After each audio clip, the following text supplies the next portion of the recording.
وہ تھا کیسا؟ ایک مرتبہ دیکھا ام معبد نے اس برکت والے کو اور پوچھا وہ تھا کیسا؟ ہائے ہائے، اب اگر وہ تھا کیسا عظمت مصطفیٰ کانفرنس سننے آئے ہو تو سنیو زندہ دلی کے ساتھ ذرا اپنے نبی کا حلیہ سن لو۔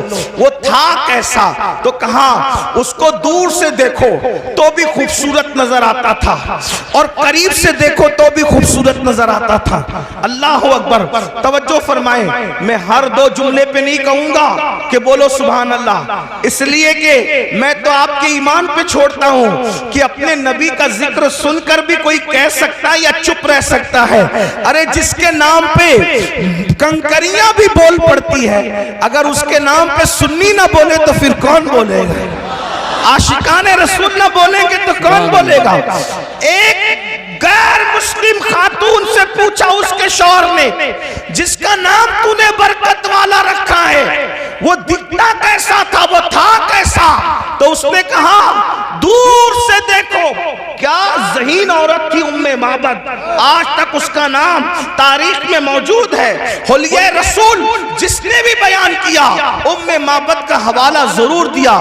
اس نے جب کہا کہ دور سے دیکھو تو بھی خوبصورت دکھتا تھا اور قریب سے دیکھو تو بھی خوبصورت دکھتا تھا، اس کا یہ جملہ بڑا قیمتی ہے۔ وہ صحابیہ ہو گئی بعد میں۔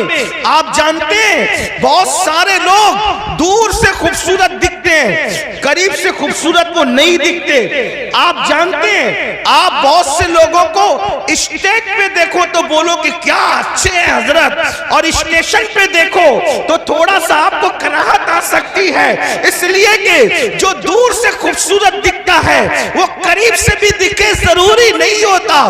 چاند دور سے خوبصورت دکھتا ہے، جو گئے آ کر کہتے ہیں وہاں تو کھڈے پایا، وہاں تو کالی مٹی پایا۔ اللہ اکبر، آج چاند لوگوں کی شاعری کا عنوان بنا ہے مگر دور سے حسین ہے، قریب جانے والے اس کو حسین نہیں کہتے۔ اللہ اکبر، کچھ خاص لوگ ہوتے ہیں جو دور سے بھی خوبصورت دکھتے ہیں اور قریب سے بھی خوبصورت دکھتے ہیں۔ وہ دیہاتی عورت تھی، اس نے کہا جس کو میں برکت والا کہہ رہی ہوں وہ اتنا خوبصورت تھا کہ دور سے بھی حسین تھا اور قریب سے بھی حسین۔ سبحان اللہ، نعرہ تکبیر۔ میرے امام، اللہ، میرے امام یا رسول میرے امام اب اس حسن کو کس طرح بیان کرتے کہتے ہیں سرتاب قدم ہے تنے سلطان زمن پھول، سرتاب قدم ہے تنے سلطان زمن پھول، لب پھول، دہن پھول، زخن پھول، بدن پھول۔ واللہ جو مل جائے میرے گل کا پسینہ، مانگے نہ کبھی عطر نہ پھر چاہے دلہن پھول۔ دندان و لب و زلف و رخ شاہ کے فدائی ہے در عدن لالے یمن مشک ختن پھول۔ دل اپنا بھی شیدائی ہے اس ناخن پاکا، اتنا بھی مہے نو پہ نہ ہے چرک کوہن پھول۔ اور کیا بات رضا اس چمنستان کرم کی، زہرا ہے کلی جس میں حسین اور حسن۔ سبحان اللہ، ماشاءاللہ، واہ واہ۔ نعرہ تکبیر، نعرہ رسالت، نعرہ غوثیت، مسلک اعلی حضرت، فیضان اعلی حضرت حضرت علامہ سید امین القادری صاحب قبلہ، علماء اہل سنت۔ سبحان اللہ، سبحان اللہ۔ اس ام معبد نے کہا وہ دور سے بھی خوبصورت تھا اور قریب سے بھی خوبصورت۔ ہائے ہائے، پھر اس نے کہا اللہ اکبر، اس کے رخسار بڑے چمکدار تھے۔ رخسار کہتے ہیں گالوں کو، اس کے رخسار بڑے چمکدار تھے، اس کی رنگت بڑی چمکیلی تھی، اس کے ہونٹوں میں نزاکت تھی۔ اللہ اکبر، اس کا جسم جو ہے وہ قد رانا، نہ لمبا تھا نہ چھوٹا تھا۔ حضور کے قد کے بارے میں حدیث میں آیا ہے حضور کا قد لمبا بھی نہیں تھا، چھوٹا بھی نہیں تھا، لیکن کتنا بھی لمبا آدمی حضور کے بازو میں آ کے کھڑا ہو جاتا تو وہ حضور سے اونچا نہیں دکھ سکتا تھا۔ حضور پورے مجمع میں سب سے اونچے نظر آتے تھے۔ صحابہ کہتے ہیں حضور کتنے بھی اونچے کے سامنے کھڑے ہو جائے حضور ہی اونچے نظر آتے تھے۔ امام کہتے ہیں سارے اونچوں میں اونچا سمجھیے جسے ہے اس اونچے سے اونچا ہمارا نبی، سارے اچھوں میں اچھا سمجھیے جسے ہے اس اچھے سے اچھا ہمارا نبی۔ اللہ اکبر، حسن کھاتا ہے جس کے نمک کی قسم وہ ملی ہے دلارا ہمارا نبی۔ سبحان اللہ سبحان اللہ، بہت ام معبد کہہ رہی ہے اللہ، ام معبد کہہ رہی نہ چھوٹے قد کا تھا نہ اونچے، اس لیے کہ چھوٹا ہو، کوئی چھوٹا ہو تو برا نہ ماننا، چھوٹا ہو تو بھی خوبصورت نہیں دکھتا زیادہ، اور لمبا ہو تو بھی بہت اچھا نہیں لگتا، میانہ قد۔ حضرت امیر خسرو کہتے ہیں حضور کا حسن بیان کرتے ہیں، کہتے ہیں پری پیکر نگارے سرو قد لالا رخسارے، پری پیکر نگارے۔ مجھے پتا ہے اس پر آپ کو بہت لوگوں کو سمجھ نہیں آئے گی، لیکن عشق سے سنو گے تو سب سمجھ آئے گا۔ پری پیکر نگارے سرو قد لالا رخسارے، سراپا آفت دل بود شب جائے کے من بودم۔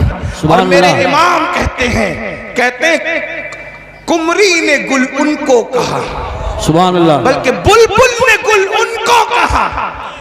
ہر مخلوق اپنے سبجیکٹ پر ان کو دیکھ رہی ہے، کیا بلبل نے گل ان کو کہا، قمری نے سروے جا فضا، حیرت نے جھنجھلا کر کہا یہ بھی نہیں وہ بھی نہیں۔ سبحان اللہ سبحان اللہ، بلبل کہہ رہا ہے یہ گل ہے، حضور کو دیکھ کے کہہ رہا ہے یہ گل ہے، اور قمری کہہ رہی ہے یہ سرو کا درخت ہے، یہ سرو ہے، ان کا قد اقدس سرو کے درخت کی طرح ہے، لیکن حیرت کو غصہ آ رہا ہے اور وہ کہہ رہی ہے نہیں نہیں وہ گل بھی نہیں ہے اور وہ سرو بھی نہیں ہے۔ کیوں؟ اس لیے کہ توجہ، گل کیوں نہیں ہے، وہ گل کیوں نہیں ہے، سرو کیوں نہیں ہے؟ اس لیے کہ گل تو باغ میں ہوتا ہے، گل تو چمن میں ہوتا ہے، سرو تو باغ میں ہوتا ہے، مگر حضور کسی باغ میں نہیں، بلکہ سارا باغ حضور میں۔ توجہ، حضور باغ میں نہیں ہے، حضور باغ میں نہیں، سارا باغ حضور میں۔ اور امام اس کو کتنی اچھے انداز سے بیان کرتے، لوگ کہتے ہیں آپ لوگوں کی گفتگو احمد رضا کے بغیر پوری کیوں نہیں ہوتی؟ ہم کہتے ہیں احمد رضا کی طرح کوئی بات بھی کرتا ہو 14ویں صدی میں تو اس کو بھی لا کر بتا دو، ہم اسی طرح بات کریں گے، اسی کو کوٹ کریں گے۔ کیسا بیان کیا؟ اردو ادب کے اوپر 14ویں صدی میں میرے امام کا احسان ہے۔ لوگ تو اپنی لیلاؤں کی زلف اور رخسار کی باتوں میں الجھے ہوئے تھے، وہ احمد رضا ہے جس نے فن شاعری کو بھی کلمہ پڑھا کر مسلمان کیا۔ اسے احمد رضا کہتے ہیں، یہ کوئی مبالغہ نہیں ہے، حقیقت ہے۔ دیکھو کس طرح کی بات کی ہے، اللہ اکبر، توجہ فرمائے۔ کہتے ہیں وہ گل ہے لبہائے نازک ان کے۔ اب میں زمین والوں سے مخاطب نہیں ہوں، منبر پر اگر اہل علم کے ساتھ اہل عشق ہے تو میں ان کی بھی دعائیں چاہتا ہوں۔ احمد رضا کہتے کس کو ہیں؟ رضا بریلوی کہتے کس کو ہیں؟ کیا وہ گل ہے لبہائے نازک ان کے، ہزار جھڑتے ہیں پھول جن سے۔ وہ گل ہے لبہائے نازک ان کے، پھول سے کبھی پھول نہیں جھڑتے،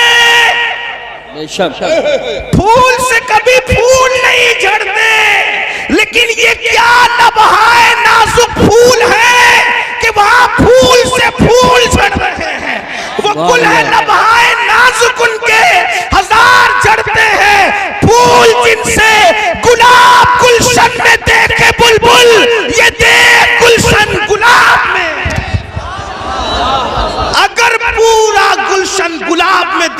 ہو تو ذات مصطفیٰ جان رحمت کو دیکھ لیا جائے. اور کہتے ہیں انہی کی بو مایہ سمن ہے, انہی کا جلوہ چمن چمن ہے, انہی سے گلشن مہک رہے ہیں, انہی کی رنگت گلاب میں ہے. اور ایک مقام پر کہتے ہیں وہی جلوہ شہر بشہر ہے, وہی اصل عالم دیر ہے, وہی نیر ہے, وہی بیر ہے, وہی پاٹ ہے, وہی دھار ہے. اللہ اکبر. تو میرے آقا علیہ السلام کے پیارے دیوانوں, جس وقت ام معبد نے برکت والے کا حلیہ بیان کیا, اس کے شوہر نے کہا کتنا حسین ہے وہ, کتنا خوبصورت ہے وہ, کتنا جمیل ہے وہ, ایک جھلک میں بھی دیکھ لوں. وہ گیا کدھر ہے تو پتہ بتایا ادھر کو گیا ہے. اور بالآخر اپنے شوہر کو لے کر اور اپنی فیملی کو لے کر ام معبد پہنچی مدینہ منورہ, اور لوگوں سے پوچھتی وہ برکت والا کہاں ہے, وہ برکت والا کہاں ہے, وہ برکت والا کہاں ہے. لوگ کہتے کون برکت والا, کون برکت والا.